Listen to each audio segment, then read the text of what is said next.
Well, I certainly hope this little incident hasn't put you off flying, miss. Statistically speaking, of course, it's still the safest way to travel. Right. Wait!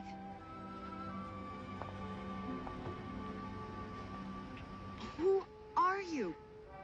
A friend.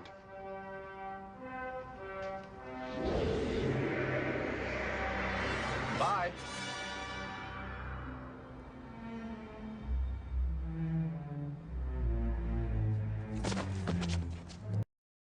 On this episode of the Josh Zodiac Podcast, we have a very special birthday guest, none other than Mr. Scuba Steve, aka Lord Scuba Cabra. As we both share birthdays in February, we will talk about birthday memories, gifts, and the new Superman movie and how we were wrong in our expectations and how we have hopes for the future of DC, and also some WWE news and much, much more going on. You don't want to miss this episode. This is the Josh Zodiac Podcast.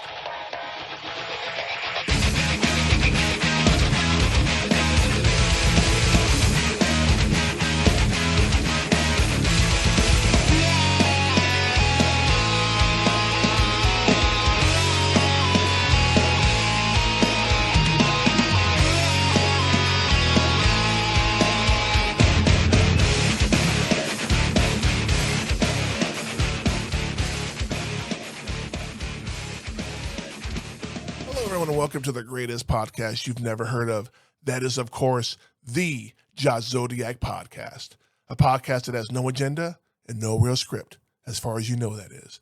This is the podcast that believes that they wasted a Rumble win on Charlotte Flair, and she needs to go the fuck away like yesterday.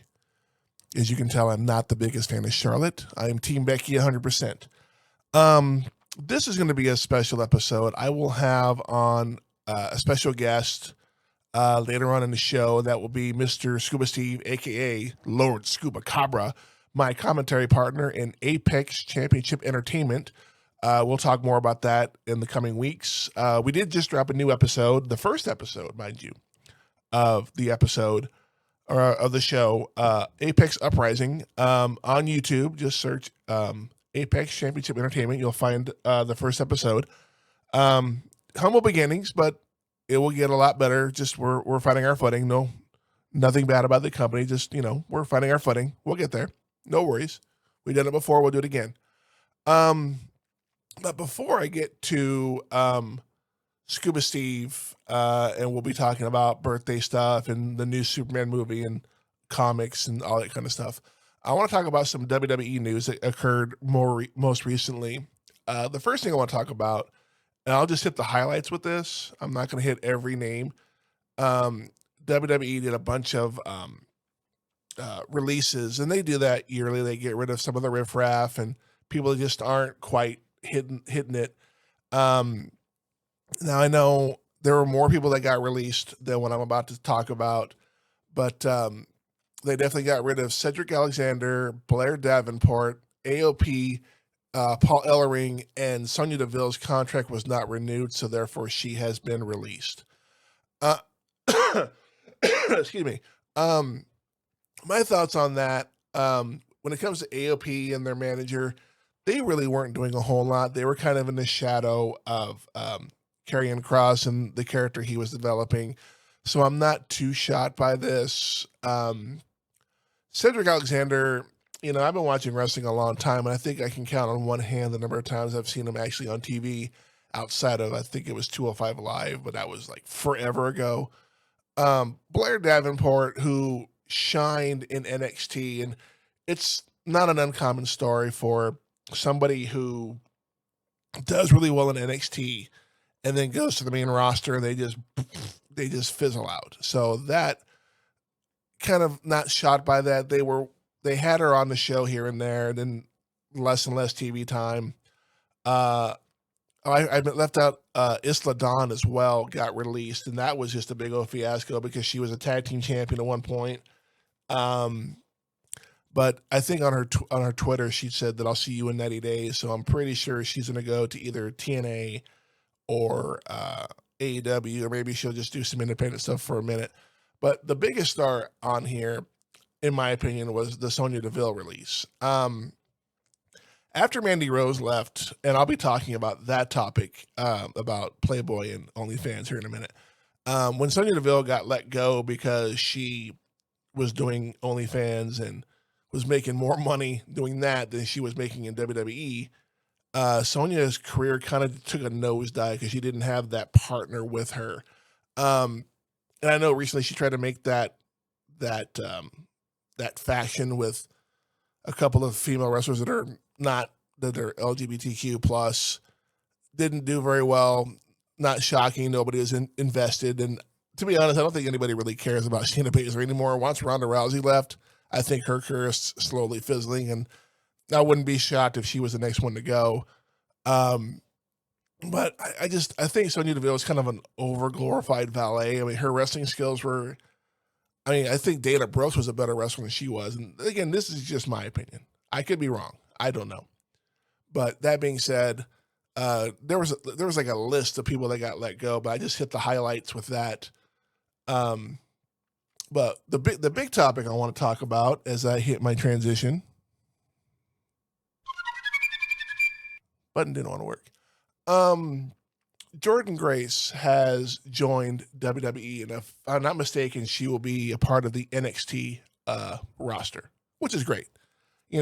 Great way to showcase your talents and all that. But the stipulation for her joining WWE is that she had to shut down her OnlyFans account. Now, I have not looked at her OnlyFans. But my question about this whole thing, and it's not just Jordynne Grace, it's also, like I said, Mandy Rose. Why is it when they do something independent like an OnlyFans or there's other ones, and I can't remember the names of them. When they do that, it's horrible. But many moons ago, when WWE had a partnership with Playboy, it was okay. I mean, we had Sable, Chyna, Tori Wilson, Christy Hemme, Candice Michelle, Ashley Mazzaro, and Maria Kanellis doing Playboy over like a 10-year span when they had their little, I guess, agreement with Playboy for these women to do Playboy from WWE. But why is it when someone like Jordynne Grace, Mandy Rose, or even Lacey Evans, who is no longer part of the company, but she does do her own thing with the OnlyFans, why is it that it's okay for them to be in Playboy but not doing the independent thing?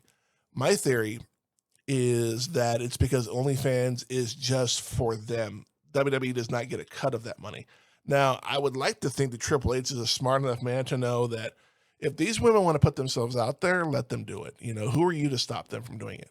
If they want to put themselves out there, and the thing about OnlyFans that people don't realize is that it's not always sex oriented. There are other things you can do on OnlyFans. I've heard there's cooking stuff on there that you pay for and you do. Granted, it's probably the minimum of that. But my thing is, if they want to put themselves out there, more power to them. Let them do their thing. If they're making extra money, that's fine. I know there's a WNBA player, I forget her name. The money she made in the NBA was just shy of $1 million. She started doing OnlyFans. She doubled her money in a year. So, but at the same time, when you put yourself out there like that, you also put yourself out to ridicule, not really ridicule, but people are going to know that you did it, and they're going to have photographic evidence of that. Nothing that goes on the internet goes away. We know that for a fact. We've seen leaked photos of certain people, all that kind of stuff. So I feel like WWE needs to come with the times, and, if the women want to do it, let them do it. Just don't advertise it on the show. That's my thing. Yeah, they advertise Playboy. They would have the cover reveals for the magazine and all that. But, just be classy about it. Do whatever it is you want to do. If you're not hurting the company, if you're not bad-mouthing the company, there's no reason why you shouldn't be able to do what, it's just a matter of preference, I guess. I don't know. I just think it's wrong. Shit, if Becky Lynch want to do a fucking OnlyFans, I'd be the first one to sign up. And anybody who knows me knows I'm a huge Becky Lynch fan. But at the same time, do it the right way, and But I think it comes down to WWE is not getting a cut of that money. I think that's what it comes down to. Now, if Playboy came along and said, we want to do a Playboy spread with the women of NXT, and we want these particular women in the shoot, and they do it, WWE is getting a cut of that money. So I think that's part of it, is that WWE is not getting a piece of the pie. And I think that's wrong. So not a whole lot in the news today. The meat and potatoes of this episode will be me talking to Scuba Steve. Again, he'll be on here momentarily. Stick around. I'll be bringing him on here on the show, and we'll be talking about, he and I both share a birthday month in February, and our birthdays are like 2-3 days apart from each other, something like that. So we'll be talking about that and some other stuff from our childhood, toys, birthday gifts, and stuff like that. And we'll also be talking about the new Superman movie coming out. So stick around. We'll be back right after this. They can be a great people, Kal-El. They wish to be. They only lack the light to show the way. For this reason, above all, their capacity for good, I have sent them you, my only son. All right, everyone, welcome back to the Josh Zodiac Podcast. And this is the important part of the show where I will have on my brother from another mother. And I can only have this person on because he is the biggest Superman fan that I've ever met. So without any, I had a word, I don't remember what the fuck I wanted to say, but guess what? This looks like a job for Superman. One and only Mr. Scuba Steve, a.k.a. Lord Scuba Cabra. Welcome to the show, sir. Thank you. It is an honor to be back on the Josh Zodiac Podcast, and I am excited to talk about what we're going to talk about today. Now, I will say, happy birthday. Yes. This is a birthday stream. That is correct. And since, we usually have our birthday parties together, our birthday celebrations, because of course your birthday is on Wednesday, mine's on Saturday. Mm-hmm. And it's been a tradition ever since I can remember Yeah. us being friends. Yeah. We have a joint birthday party, and unfortunately you had to move away to buttfuck Egypt, and now I'm still here. And so we're going to do things a little differently this time. And instead of having a birthday celebration together, we're going to do a birthday podcast. Burr, burr, burr, burr, burr. Oh, hold on. I got that. Yeah. Thank you. That's enough of that. Yeah, as far back as I think back at Jack Ashes, I think is when it started. That was fucking forever ago. That's back when it was Fat Scuba. Yeah, and like Ben says, hashtag bring back Fat Scuba. No. Like, no, thank you. I'm good. There's a lot of Jaeger bombs. Yeah. I'm still fat, just not as fat. Yeah, I get that. But with our birthdays being so close to each other, what is one of your favorite or any birthday memory besides us getting drunk together? What's a great birthday memory you have? We have, hell, I can't even remember, honestly, because there was a lot of alcohol involved back then. I will say for me, a birthday memory, though, just in general, was the pretty kick-ass surprise birthday party that Mel threw for me. Oh, yeah. At Molly's. And, I was totally caught off guard with that. It's the first time anybody's ever thrown me a surprise birthday party, and it was really cool. It was a really cool experience. Yeah, I remember getting the invite, and it was during the week. And I'm like, I gotta work tomorrow. It's for Scuba's birthday. Okay, fine, I'll go. No, and it was really cool, man. Like having everybody show up, and especially that video she got, for the people that couldn't be there. She got, the boys from Gore on there, and my brother, my mom, my sister, my nieces, and other people, and it was just really cool and very thoughtful of her to even do that for me, because nobody's ever done that for me. Nobody's ever thought, hey, let's not just go and celebrate at a birthday party. Let's celebrate the person. You know what I mean? And that really meant a lot, whether she knows it or not. If she listens to this, she'll find out that it really did mean a lot. Well, we'll have to make sure she hears that. So I'll have to spam. Oh no, she doesn't respond to DMs, so I'll have to just spam her Facebook page. Yeah. For me, it was the 21st. It was the first time I could drink legally, because at that point I've been drinking illegally for about 2 years because I had roommates that were older, so they always had alcohol. But it was funny. 21st birthday, my mom was like, "We're gonna go out to dinner." I'm like, "Cool, let's go." We go to fucking Cece's, and I'm like, "The fuck are we going to Cece's Pizza for?" Like, well, because you like pizza. I'm like, "I like good pizza. This isn't good pizza. What the hell are you talking about?" Hey. Don't downplay the awesomeness of CC's pizza. I guess whatever. And then I go over to Jim. You remember Jim? Yeah, of course. Go to his place, and my first drink of the night was a shot of Bacardi 151 straight. Oh. Yeah, no. Well, it's 21. You could get away with it. And then we head out to, gonna date myself here for those of us that are from or live in Corpus. We went to Club 54. Damn. I Yeah. don't think I was ever old enough to get into Club 54 except for when they had teen night. Yeah. And go to freaking Club 54, and I made the mistake the day before. I told the group of guys, and it was Jim, Gary, Bob, all them, and I was like, "Hey, whatever y'all drink, I'll match it." And they're like, "Okay." And we got there around 10-ish. Right around 1:30, I was so drunk that my head was too heavy to hold upright. Like I Oh, was God. sitting with my hand on my head in my hand, like, "Oh my God, I'm so fucked up." And then my buddy Mike takes me home. I was still living with my parents at the time, and my mom, she's like, "Oh, how fucked up is he?" And then my buddy Mike goes, "Well, he can hear the grass growing outside, so that's how fucked up he is." Oh, jeez. So she puts me in my room, puts a big ass bucket next to the bed and some water, and I'm laying there, and the drunk where the whole room is spinning, and I'm trying to stop the room from moving, and it's not helping. And I end up throwing up in the bucket, and I hear my mom laughing in the other room. And I'm like, "Oh my God, I'll never drink again." And I'll hear her say, "That's a bunch of bullshit."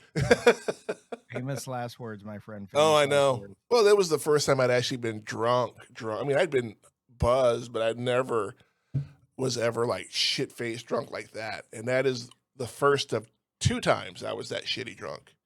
So, Well, now that you're talking about that memory, it kicked up one of my birthday memories, and that was the toga party that we had yeah. at Casey's place that year for my birthday, where by midnight I was completely blackout, Yep. fucking drunk. Yep. I got on stage to sing a song before the music before the vocals ever even kicked in. I ran out the side door, hit the rail, leaned over the rail, puked my brains out, and then completely passed out on the back porch of Casey's place.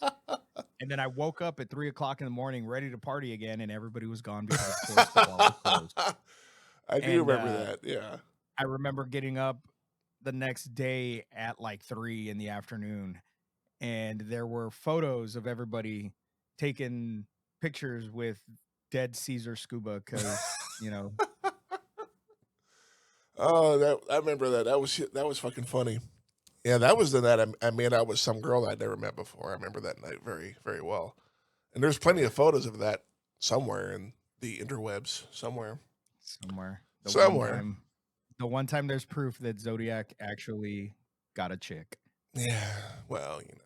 Wait a minute, what do you mean one time? I have a kid. There's at least one proof of somewhere walking around the world going, "Oh yeah, that's my dad.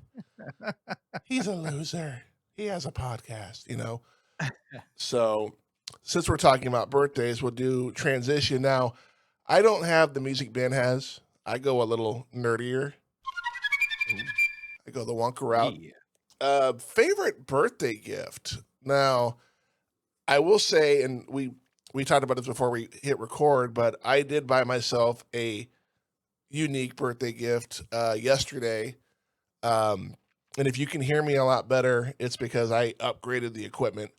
I went out and bought a Rode podcast mic and a Rodecaster Duo mixer compared to the other one that I have. And I'm just telling you right now, the sound quality is 1,000 times better. yeah, that's what I figured. And this was a long time coming. trying to invest and get this.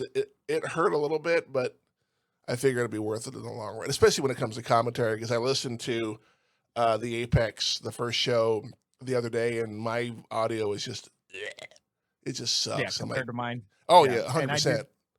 I did what I could, but Yeah. if I adjust levels and stuff, all it does is because since your frequency was so much lower than mine, Yeah, it just boosted mine even more. yeah, So I just left it as is. yeah. Well, going forward, it'll be better, but this is not my favorite birthday gift, but we'll start with your favorite first.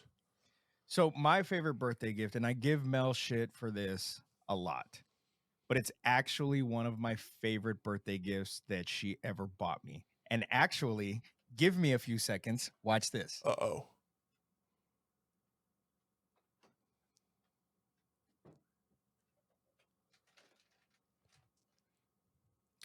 no, it's not there. I thought it was.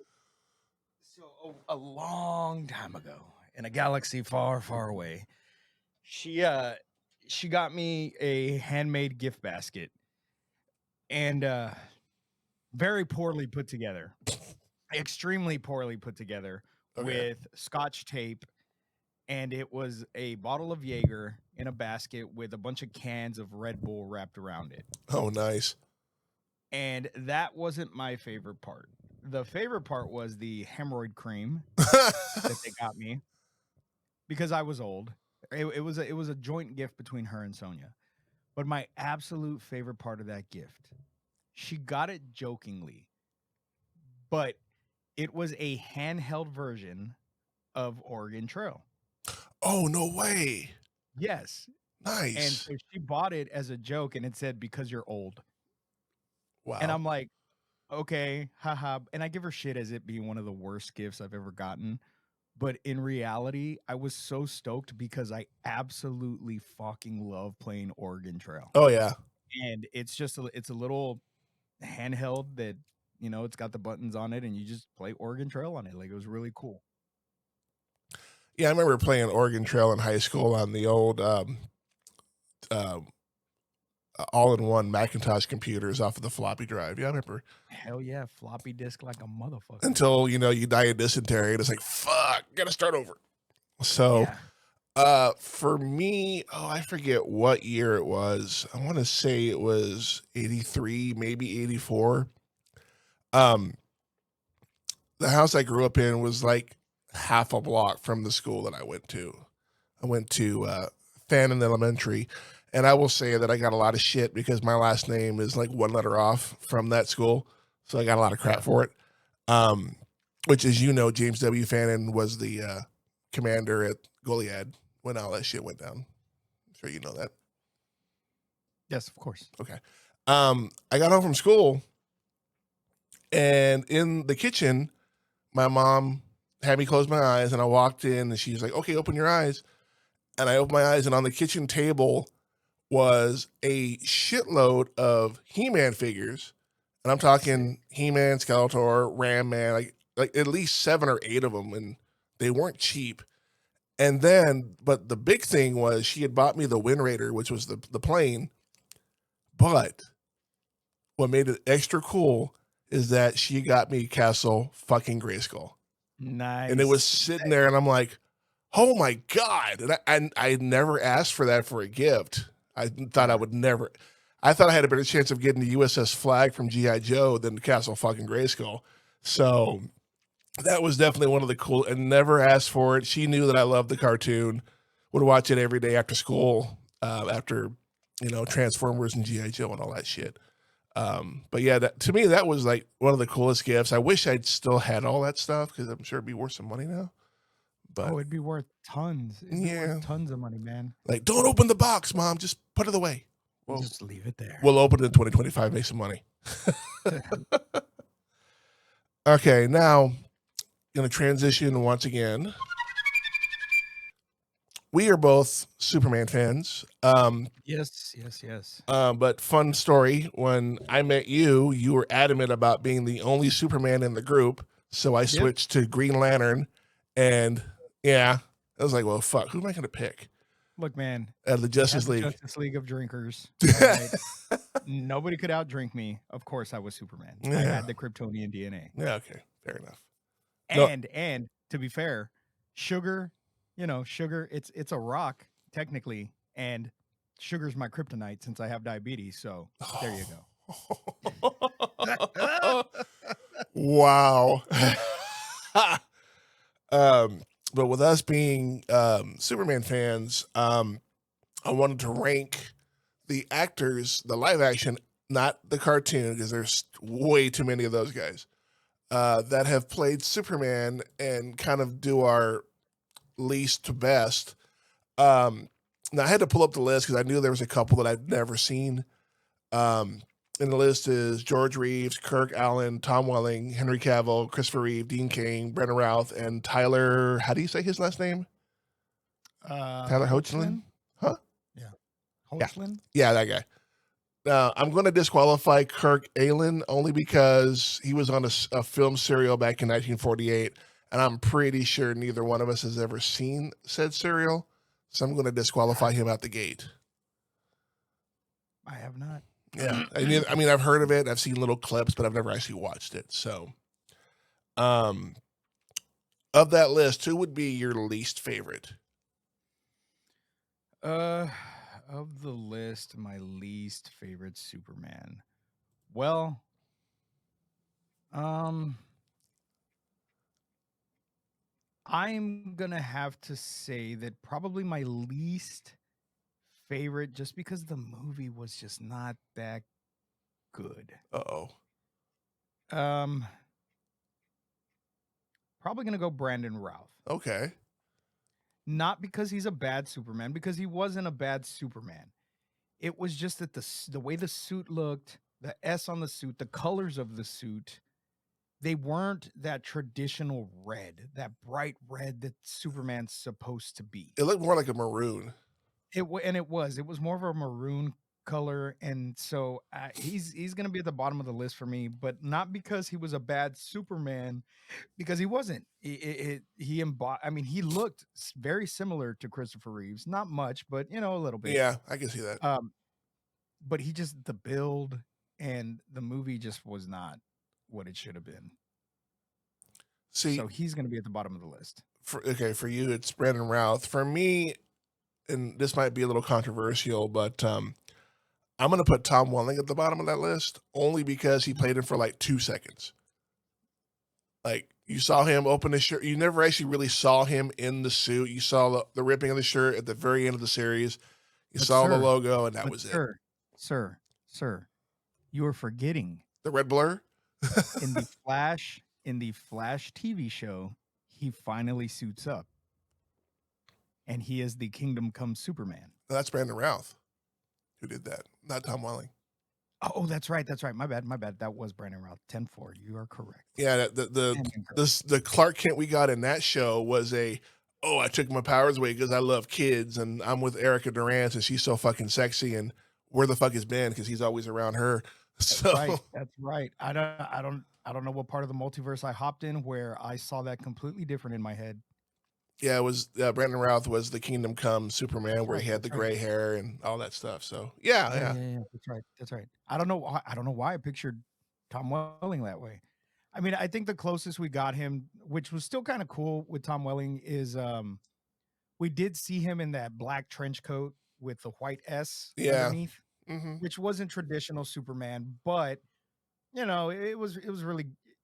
He's not the worst for me. I still think he did a hell of a job, and I would have loved to have seen Tom transition from Smallville to Superman Returns. Yeah, I think that would have been really fucking cool to actually see him suit up in a movie version, which we'll never get because for whatever reason DC doesn't give a shit about the CW shows and won't cast those actors for the big screen, which they totally should.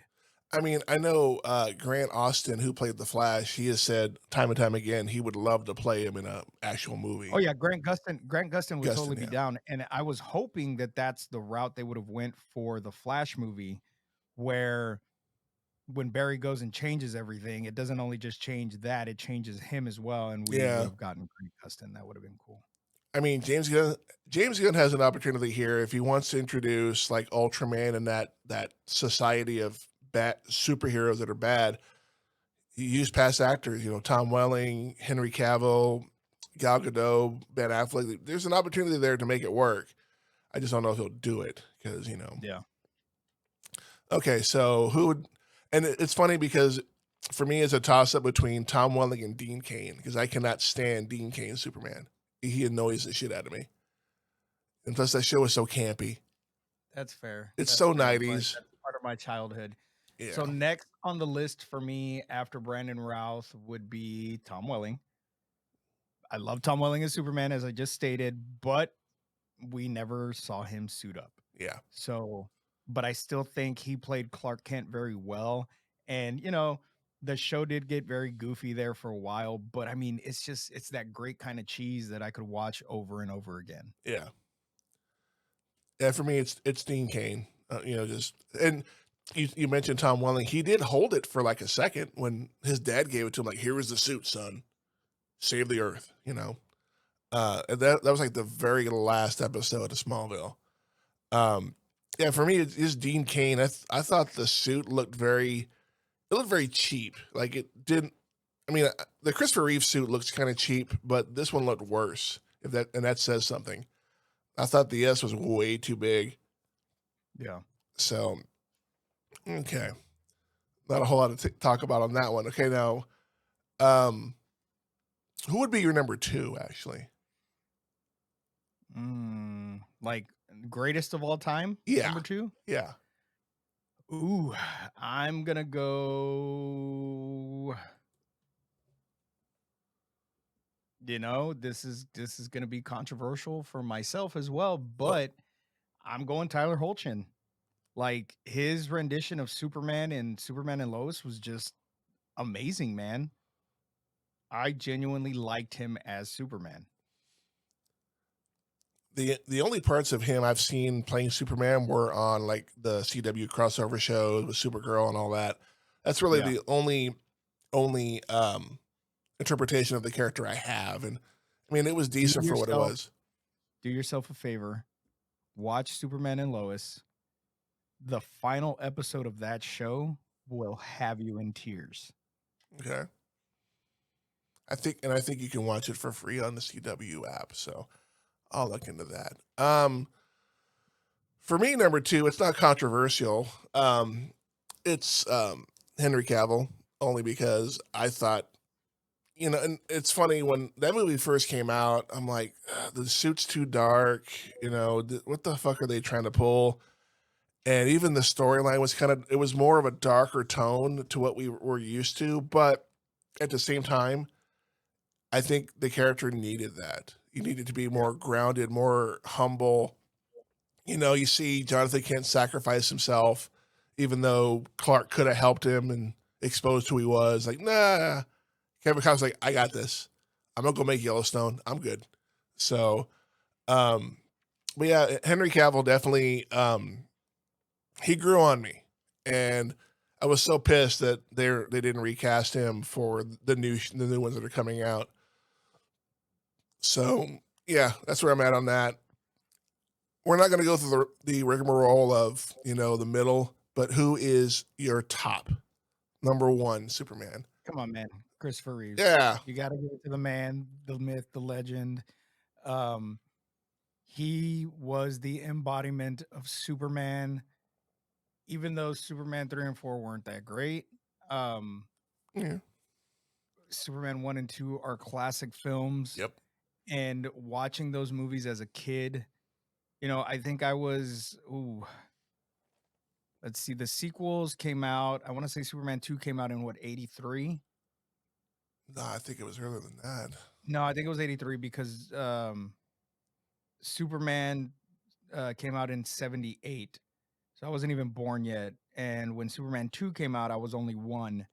So I probably the first film I ever saw was maybe Superman 3 or 4, because I think Superman 4 came out in 87.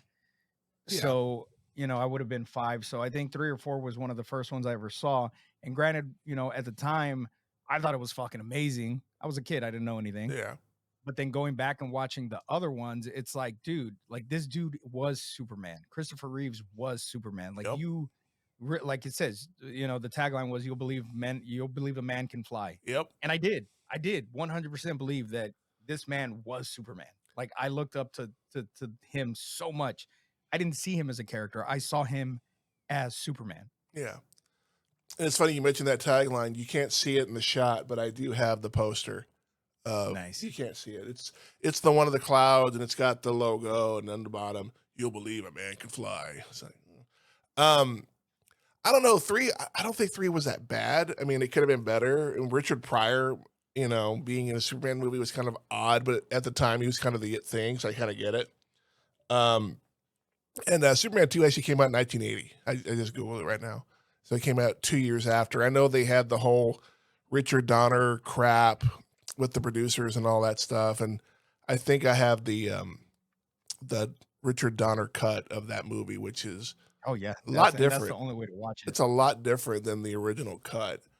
But no, for me as a kid, and there's a picture I have of me somewhere. I had to look it up. I'm like 4, maybe 3 or 4, and I'm in my bedroom. I have on a Superman shirt with my freaking little kid, you know, afro, whatever, that strawberry blonde curly hair that I had as a kid. And I'm holding up the Millennium Falcon because that thing was fucking huge.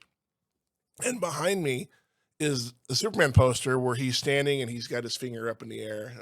So been a fan ever since. And this is one I know my mom was like in love with Christopher Reeve. Like, oh my God, he's so sick. Like, Mom, really? It's fucking Superman. Calm down. Which makes even awesome. One of the coolest gifts that I've ever received was from you. Oh yeah. And that was those Superman trading cards. And it's almost a full set. I've looked it up. There, I want to say there's one full complete set in there, and then almost a second complete set. I totally forgot I gave you those. Totally forgot it about goes that. for a pretty fucking penny online because I did look it up on eBay. Oh, nice. And just because I was trying to find the other cards to make a complete second set. And yeah, that's some pretty cool memorabilia that I have there because I don't think I was even old enough to collect those cards. Yeah. And had I bought those cards as a kid, they would not have lasted because I was, like I said, I was born in 82. So I didn't start collecting things until the 90s when I got into comic books. Like physically buying myself comic books, not reading, you know, my dad's comic books. Yeah, my mom and I, when I was a kid, because I'm the oldest, we had collected not just the Superman ones, but also the Star Wars ones. And that particular set of cards I gave to Ruben a long time ago. Yeah. And I remember when I gave him those cards, he was like immediately he had a book and he was looking through it and he goes, "Okay, never mind. Apparently there's a card in the set that was short-lived. It's 3PO. It looks like he has a fucking dick." And he was looking to see if it was the one, if that was the one. I'm like, I don't know what the fuck you're talking about, bro. But yeah, I definitely gave him that. And I looked at it like, you know, you'd probably appreciate it a lot more than I did. Yeah, it's got some nostalgia feel to it, but they were my cards. And anybody who disagrees with me giving my cards away can go fuck themselves because they were mine. Now they are yours. So yeah, Christopher Reeve, number one, that's kind of a no-brainer at that point because, you know, he embodied what the character was. So, and I would like to just throw out there a honorable mention to probably the worst Superman, and that would be Nicolas Cage. That atrocity. I am so glad we never got that. I'm kind of pissed because, like I said last night on the Leviathans of Nerddom, our new podcast. Yeah. Selfless plug there. We'll plug it later too. Don't worry. I did mention that I would have loved to have lived in the part of the multiverse that actually got that film just to see how bad and how much of a shit show that Tim Burton directed movie would have been. Although, to be fair, we did get a little glimpse of him in The Flash with the multiverse and all that. We got a quick little glimpse of Nicolas Cage Superman. And I'm like, I mean, it would have been cool to see it happen, but at the same time, it probably would have been really, really bad. And I think they called it Superman Reborn or some shit. They had some weird name for it. I know they had Kevin Smith. They wanted him to write the script, and he did. He did write the script. He did. He wrote the I script. would love to read that script, man. If I could ever get my hands on one of those scripts, just to read what was in there, and we get to see a little bit of it in the Flash. He had written a completely different script, but they wanted Superman to fight a giant spider. That was the producer too. Spider. The producer wanted him to fight a spider. He was completely against it. Didn't want to do that, but of course he had no choice. So they ended up doing that, and so that's the clip that we get in the Flash. Which, I mean, it was cool, but that horrible CGI, I think, kind of just messed it all up. That whole scene even when we see Supergirl and Superman together for the first time, which was really cool to see Christopher Reeve Superman and Helen Slater, Helen Slater together, which is something that never got to happen on the big screen, but it was really cool to see that. There was actually a deleted scene from Supergirl where Clark is there at her college versus nice. Yeah, I guess it didn't make sense to have it in the movie. But then again, I'm like, well, half the movie doesn't make sense anyway. So what the fuck is one scene gonna do? The movie made absolutely no sense. Oh, that movie was so bad. I mean, they got the costume right at least for the most part. Yeah. Although if we're gonna talk about Supergirl costumes, the Melissa Benoist costume from Supergirl was pretty nice. Well, I liked what's her name from was it Smallville? Oh yeah, with the midriff. Yeah, that one was nice. Yeah, she was pretty cute too. The actress's name. I can't remember her name. But I know it was some. I think she was Canadian or something. I don't remember. I know that they brought her in like last minute, like the show was about to go off the air, and they brought in Supergirl to kind of spice things up a little bit. But you talk about that spider from Superman Reborn. When the movie didn't they never made it, whatever. The producer for Superman also produced Wild Wild West. Yep. And what was the bad guy in that movie? A giant fucking spider. So this producer was adamant to have a giant spider. I'm like, what, you couldn't get Brainiac? I mean, seriously? Or anything? Yeah. Now, speaking of Brainiac, there's a nice little transition there. About a year ago, give or take, you, myself, and Ben, we saw the picture of the new Superman movie coming out July 11th. And not just the internet, but you, me, and Ben ripped it the fuck apart. We destroyed you gotta remember too, I was pissed off that Henry Cavill basically quit The Witcher so that he could go back to DC. We got this really cool setup with Black Adam and Superman finally coming back to the DC universe. And they say, nope, we're not going that way. We're going to cast this new guy, David Cornsweet, and this is your new Superman. And he looked like a less muscular Henry Cavill. Yeah. And so I was like, God damn it, they just fucked everything up. Like, we had gold. All you had to do was use Henry again, make it a different universe, whatever. You could have recasted Henry. After watching the teaser, the teaser trailer, not even a full trailer of this damn movie, just a teaser, I am 100% on board with this movie. It still irks me that Superman slowly putting his boot on while there's this giant beam of light destroying Metropolis. It still bugs me. Yeah. But we get Crypto. We get Hawk Girl. We get Guy Gardner. We get Mr. Terrific. Like, holy shit, this movie is going to be stacked and it's going to be epic. And it's finally a Superman movie where Lex Luthor is not the main villain, hopefully. Yeah. Yeah, that picture, the internet, everything just fucking destroyed it. And I remember when that fucking trailer came out last year, I'm like, let's see how bad James gonna fucks this up. And then at the end of it, I immediately sent you a message like, did you watch it? And you're like, yeah. And I'm like, did you get a little teary-eyed? Yeah, me too. And it's just one of those things where it definitely pulled on the heartstrings. And the guitar playing the original Superman theme by John Williams. I mean, that was incredible. Epic.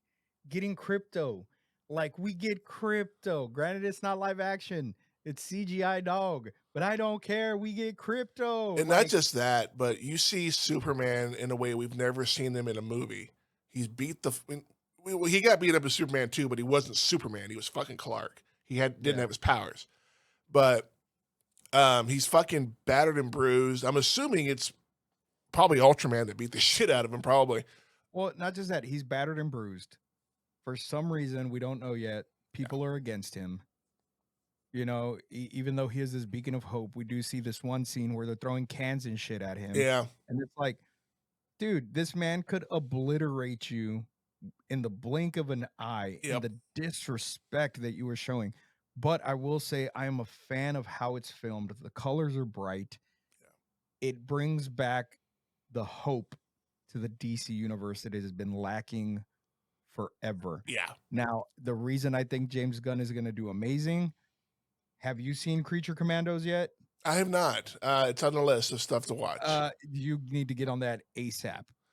DC absolutely kills it with their animated stuff. Oh, yeah, 100%. James Gunn has already stated anything that occurs in Creature Commandos is canon to the main DCU.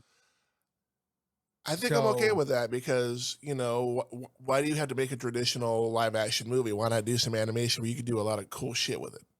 Yeah. So, and it's a very, very cool show. You got to watch it. It's something that I never would have thought I would have enjoyed just because I don't want a cartoon about the Creature Commandos. Like, who the fuck cares? They're just you know, basically Universal monsters, but the DC version mixed with the Suicide Squad. It's fucking awesome. It's so damn good. Like G.I. Robot, all he wants to do is kill Nazis, man, and I'm okay with that in this day and age. Oh, so he's Captain America. Okay, cool. Yeah, no, sir. He is not Captain America. No, not even close. I still gotta watch fucking Peacemaker because Well, you gotta watch that too because that is gonna be canon up until the very last episode. He said everything in that show is canon except the I'm gonna ruin it for you, but Justice League shows up at the end. Oh, what? Yeah, Justice League shows up, and you don't see them. They're kind of shadowed, like people are standing there, but you don't see their faces. I think the only one you see is Jason Momoa. I don't remember, but none of that is canon. Who is now playing fucking Lobo. I fucking love that. The role he was made for, bro. Yeah. Like, oh, that bastard is gonna do badass. I can't wait to see what they're gonna do with Lobo because Lobo is a character that I discovered when I was in high school, just totally by accident. And I'm like, dude, this is a fucking cool fucking character. So definitely I'm looking forward to seeing what they're going to do with that. Yeah, it's going to be awesome. Yeah. But it seems like we both have high... And July is going to be a fucking crazy month for movies because we're not only getting Superman, but we're getting the Fantastic Four. I know it's not DC, but we're getting the Fantastic Four. And I'm hoping that for the first time ever, they're going to get it right. Because the first one, Silver Surfer, Fan Four Stick, oh God. Diarrhea. It sucked. So I will say Fantastic Four is a make or break for Marvel. Oh, 100%. It is a make or break film because everything that has been coming out lately is not where it needs to be, man. And that goes from straying from the comics and getting people that are not dedicated to keeping the world of the comic books alive per se, and you just get writers that don't care, you know, they don't care, they're not comic book fans, and Marvel's just suffering from that right now. And maybe it's an oversaturation of superhero films, but I don't think so, man. I just think that they swayed too much from the source material and now they're trying to find ways to make it work. Yeah. You know, I was telling Dave the other day, I'm like, where's Shang-Chi? Like, we haven't seen Shang-Chi since his movie. Where is he? Like, that was probably one of the best Marvel movies that had come out in a long time. Like, it was dope. Yeah, it really We haven't was. seen anything from him. We haven't seen anything from him. Moon Knight. Is Moon Knight even canon to our universe? Like, what's going on with that? Like, Moon Knight was such an awesome show, and there's so much potential for that character. But I don't know. We'll see what happens. We'll see where it goes. What got me is it took like so many movies for them to finally acknowledge the celestial island that was full of it. And like, and it was in a Captain America movie too. Since Eternals, what the fuck? Yeah. And you know, for those who we're not going to spoil the new Captain America movie, but it's not as bad as they're making it out to be. It's actually not bad. It's not bad at all. It's actually, I enjoyed it. It's a decent movie. It was like Top Gun. It was like Top Gun with superheroes. What, the original or the Maverick? Maverick. Okay, just making sure. You know what? That I hadn't thought about that. That's actually pretty spot on. It's like Top Gun with fucking superheroes. It was so badass. All it was missing was fucking Danger Zone playing in the background. Yeah, especially in that scene where they're fucking chasing down the fighter jets. Like, yeah, that would have been fucking awesome. Yeah.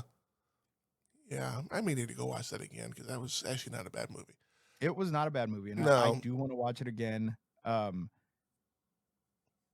wish some things would have been a little different. Yeah.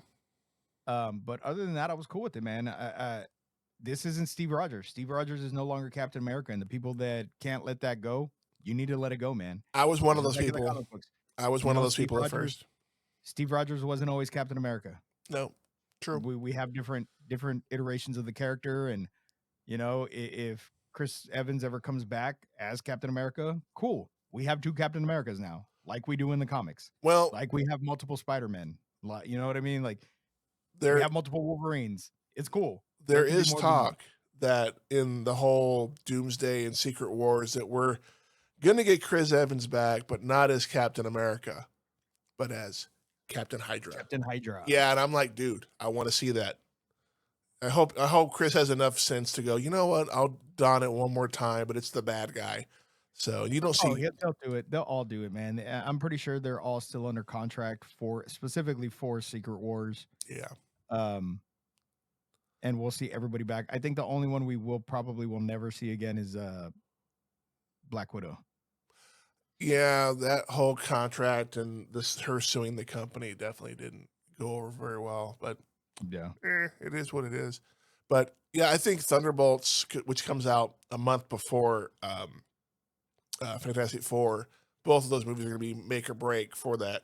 And I do like to come back and revisit what we think our expectations before versus after, like in August. I have high expectations for Thunderbolts. It seems like it's going to be a fun film. We get these ground street heroes that really don't have any like super powers. Yeah, Bucky's a super soldier, but they're all, ground level superheroes. They're the Suicide Squad of Marvel is what they are. Essentially. 100%. And they're supposed to take on the Sentry, who is the Superman of the Marvel universe. Yep. So we'll see how that plays out. I'm excited for it. And I think that movie alone, I think it's gonna be good. It's gonna be a good, fun popcorn movie. And we finally figured out what the asterisk means. It means not the Avengers. So yeah. I'm like, okay, that makes sense. Yeah. That totally makes sense. Which I'm excited to see if this takes place before Captain America or after Captain America: Brave New World. I want to say, because we did see a cameo in Brave New World. I'm not going to say who, but this particular person is in this movie. It's Bucky. It's Bucky's okay. In the It's movie. fucking Bucky. We get a cameo from Bucky. He is now Congressman Bucky James Barnes. Buchanan Barnes. Yeah, James Buchanan Barnes. He's all clean cut and running for office. So does this take place before or after? I think it takes place during, because when he saw Sam Wilson, he was dressed up like he even said, I got to go do some constituents and some fundraising. So it's probably after, just by what he's talking about. So probably not too far after, but far enough after, enough to, I'm in office now. So whatever. But yeah, I've been looking forward to this movie for a while just to see what they're going to do. Although I'm in that group that thought Bucky should be the new Captain America, not Sam Wilson. But there's a reason, and he stated exactly why Steve gave Sam the shield, and not Bucky. Yeah. And it's stated in that movie, and I stand by that 100%. Oh yeah, 100%. So yeah, we got a little off topic there. We went from Superman to Marvel, but I will say the dynamic has shifted. Like 5 years ago, plus it was Marvel was way up here and DC was down here, just not doing very well. It's kind of starting to shift. It's leveling out right now, especially with all the bombs that Marvel has been making. Now, with that being said, does that mean James Gunn is the chosen one? He's bringing balance to the Force? He might be DC Jesus. I don't know. With that being said, we will conclude this portion of the podcast. I want to thank Mr. Scuba Steve, a.k.a. Lord Scuba Cabra, for being on the show. You want to plug your podcast, your socials, all that good stuff? All right, ladies and gentlemen, I am your host with the ghost, the prince of the paranormal, the duke of the dead, the dean of the deceased, the ghost daddy himself, Lord Scuba Cabra. And if you guys enjoy anything having to do with the supernatural, UFOs, ghosts, cryptids, any of that, follow my podcast, Somewhat Supernatural. I am on Spotify, anywhere that you find podcast, Apple Podcast, Podbean. If you want to go to Podbean, follow my page there. I'm also on the Gore and More podcast. It is a weekly movie review of horror films. Now, they're not all brand new horror films. Some of them are old horror films. Some of them are still in theaters. Today, well, this episode isn't dropping, but today's Monday. We got a podcast today. You guys can follow us. Audio episodes of the podcast are anywhere you consume your audio podcast, or you can follow our YouTube page at Gore and More Podcast, or our Facebook page, which is also the Gore and More Podcast. Also, if you're into wrestling, be sure to follow me and Zodiac on the Apex Championship Entertainment page. For those of you that like backyard wrestling, we are the #1 organization for backyard wrestling in Corpus Christi, Texas. Be sure to tune in. We have another episode coming out very shortly. Also, we are making our way to our first ever Apex PLE, which will happen March 1st. It is the Beeville Beatdown. Be sure to be there, or not. You can watch it when we release it on YouTube. Did you want to plug the new podcast you did last night? Yeah, and that's right. And the new podcast that my wife and I just started. She is the Smiling Octopus on Twitch, and I am her Frowning Kraken.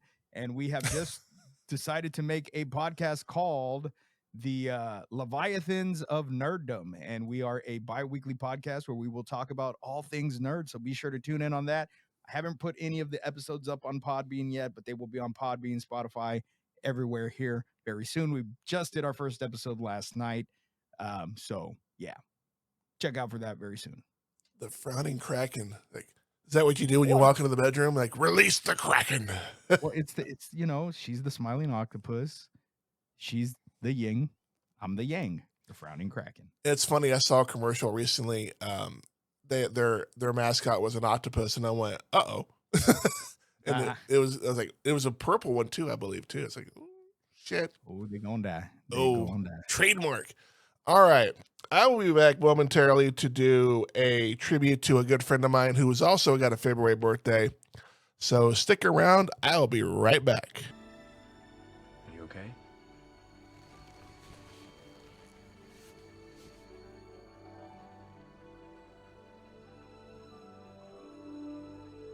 Well, I hope this experience hasn't put any of you off flying. Statistically speaking, it's still the safest way to travel.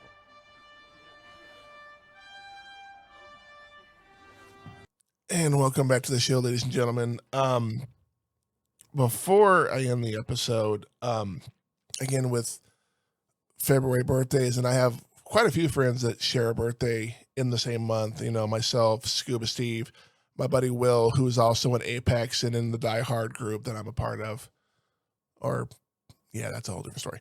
But there's one other person I want to talk about who is no longer with us, and that is my buddy Pete Villarreal, who tragically passed away on May 14th, 2020, right in the middle of the pandemic.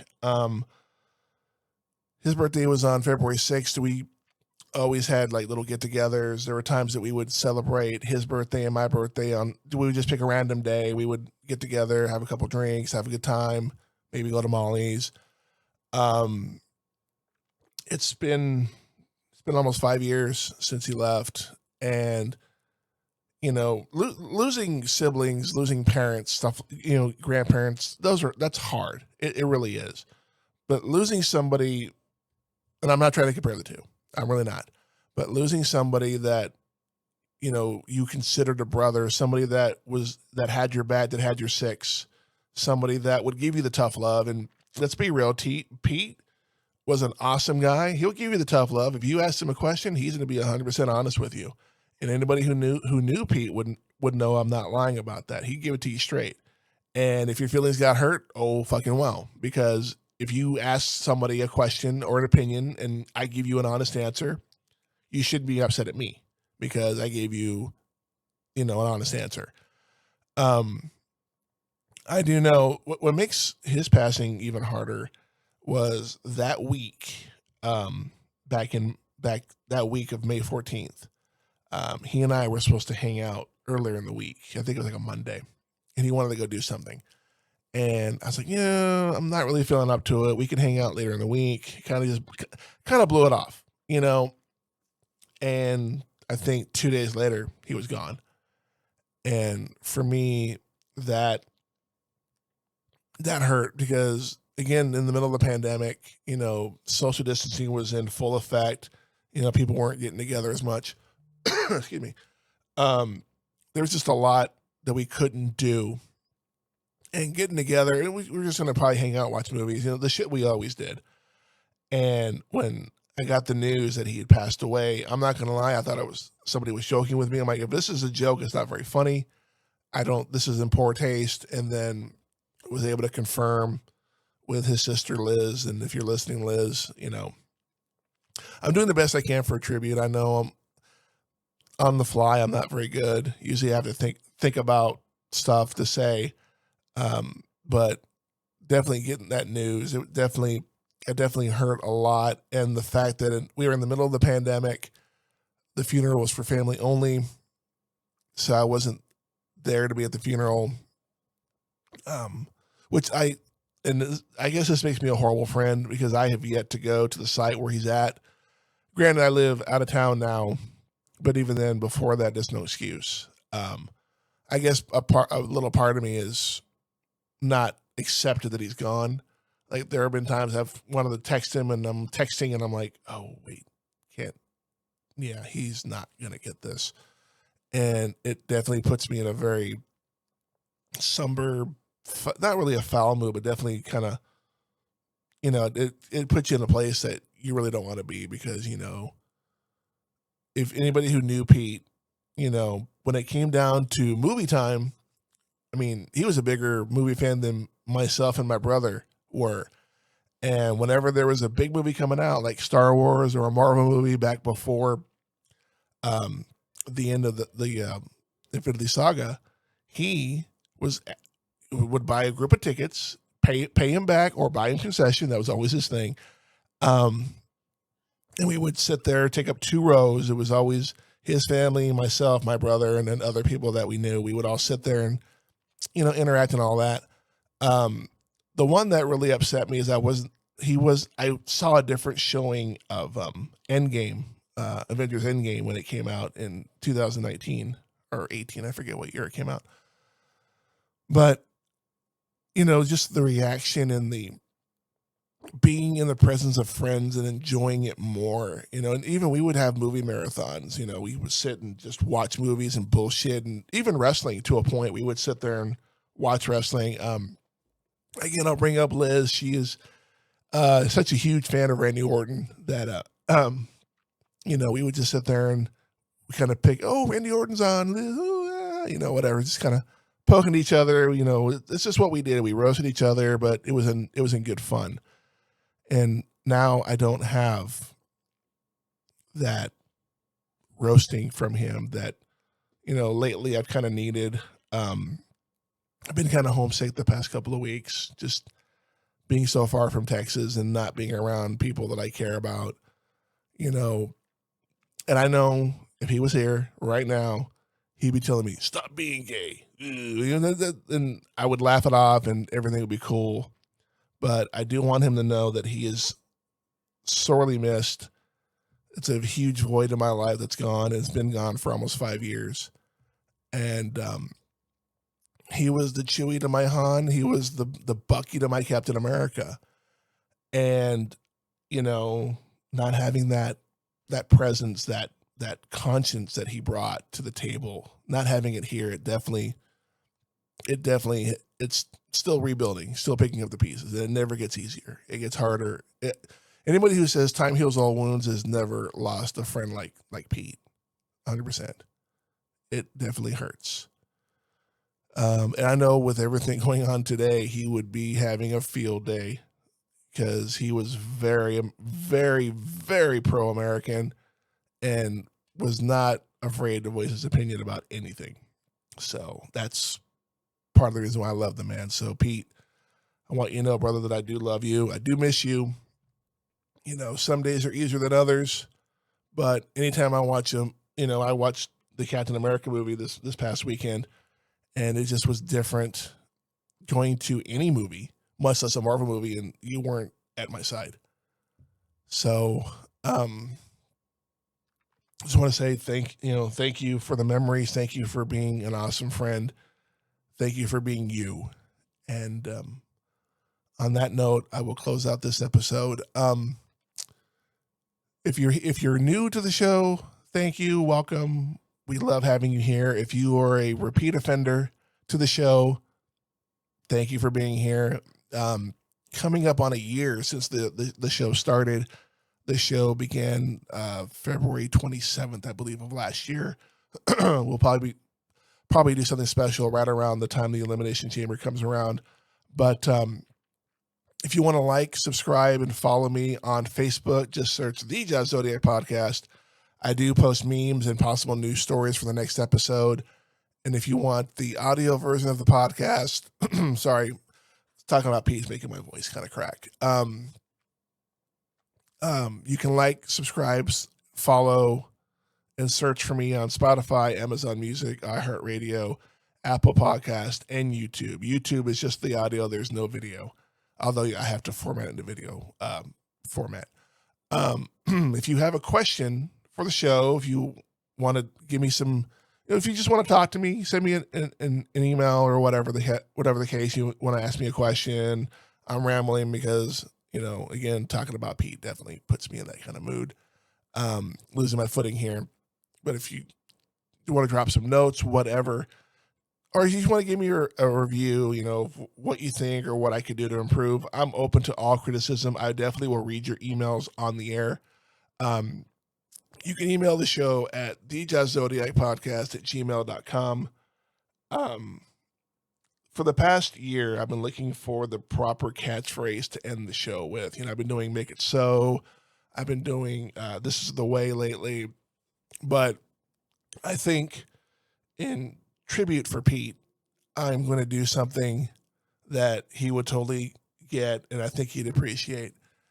And again, him being a big fan of Captain America, as am I.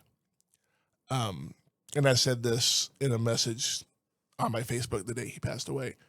That I told him that I would see him again, but until then, On Your Left.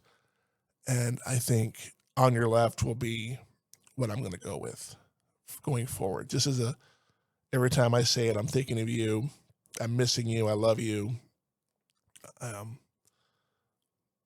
One day we'll be back. We'll be having drinks again and having a good old time watching movies and talking shit about other people. But with that being said, this is the Josh Zodiac. This is the Josh Zodiac Podcast. I want to thank you for joining me for this adventure. And until next time, On Your Left.